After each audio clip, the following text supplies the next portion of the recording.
Hello, you beautiful people. The other day we talked about some of the characteristics of indigenous peoples generally around the world and across time. Today we're going to focus on animal guides. But there are other entities within creation that are also potential guides for many of the indigenous peoples. Remember the other day we talked about the animals and the plants and the minerals and other parts of creation as family members, that everything is connected and everything is related. So the dogs that are sitting here right next to me right now, they are my sisters. The trees, they are my siblings as well. And because of that relationship, we are able to communicate with each other. We are able to connect with each other. We may not speak the same language, but we can learn the language of our siblings. So animal guides is what we'll focus on today. Animals in particular would be able to provide information and teachings to the people that they might need. So some of the peoples would choose a totem animal, an animal that represents who they are as a people, who they aspire to be. There's a story, I don't remember which tribe it comes from here, from Turtle Island, from what we call North America. The people decided to find a new totem animal, and so they sent out some of the members of the tribe to find that totem animal. And they were thinking something big and impressive, like a bison or a bear or an elk, a moose, something of that sort. The people were walking down the trail, and the leader ran into a spider web and just went to try and clear it out of his face, just kind of frustrated that the spider got in the way. And Spider said to the people, what are you doing? And they said, we're looking for a totem animal. We need a totem animal for our people. And the spider said, well, what about me? And the people said, well, come on, you're just a tiny spider. We need something really big and impressive. And the spider said, well, I caught you, didn't I?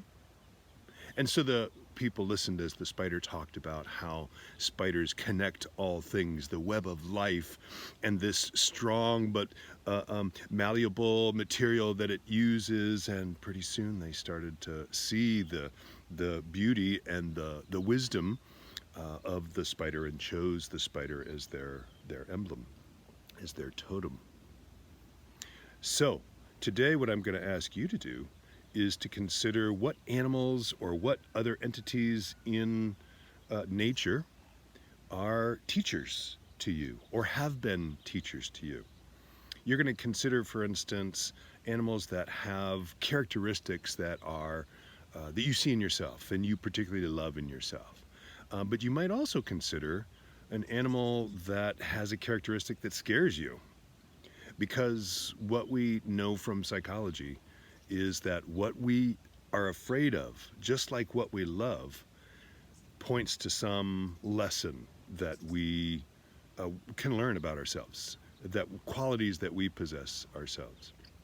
But you might also find an animal that possesses a quality that you'd like to have. And so you're going to look on your phones or go online, check your own photos, go online and find images of animals or of other entities. Perhaps it's a mountain, perhaps it's a tree, a flower, that speak to some qualities that you want to possess. And you're going to put them into a Google slideshow. At the beginning, you're going to see a slide that has some photos that I've put in just as a sample. You'll see 3 photos there. You can put in 2, 3. Just as a quick example, crow.